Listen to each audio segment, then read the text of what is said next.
বাজারে মাঠে ঘাটে থাকাই ভালো। ও বুঝেছি, আমরা গরিব তো, তাই তুমি আমাদের বাড়িতে যাবে না। আমার বাবা বেঁচে নেই তো, তাই তো আমরা গরিব। কি করব বলো?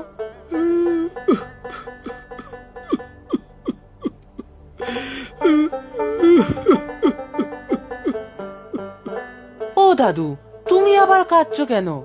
তোর দুঃখের কথা শুনে কাঁদছি বাপু।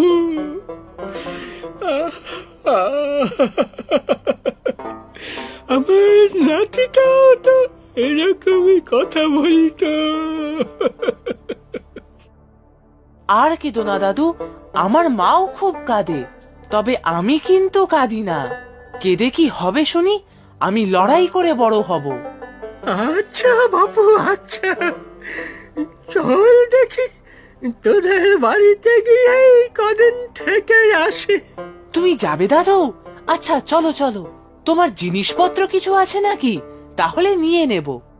না হে বাপু, এই বাটি আর একটা ছোট পুতুলি সে আমি নিতে পারবো।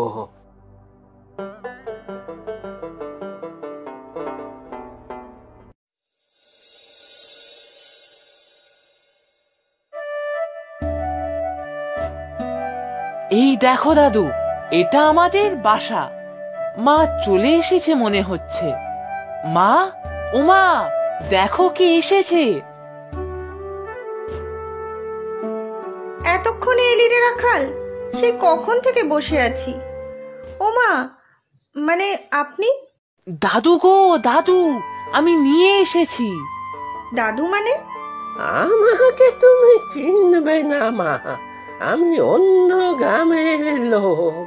ঘুরতে ঘুরতে এই গ্রামে এসে থেকেছিলাম, তোমার এই ছেলে নিয়ে এলো। দাদুর কেউ নেই মা, তাই বললাম আমাদের বাড়িতে এসে থাকতে। একটা ঘরে তুমি আর আমি, অন্য ঘরে দাদু। কি মা, আমি ভালো করিনি বলো? ভালোই করেছিস রে, কিন্তু ওনার যত্ন আত্তি ভালো মতো করতে পারবো তো, সেটাই চিন্তার। আমাকে নিয়ে ভেবো না মা, দুবেলা দুটি ভাত হলেই আমার চলে যাবে। কোনো বেলা না জুটলেও অসুবিধা নেই কিছু। আসুন কাকাবাবু, ভিতরে আসুন। রাখাল, তুইও হাত মুখ ধুয়ে বস, আমি দুজনকে খেতে দিচ্ছি। আজ গিন্নিমার ছেলের জন্মদিন ছিল, অনেক খাবার দিয়ে দিয়েছেন।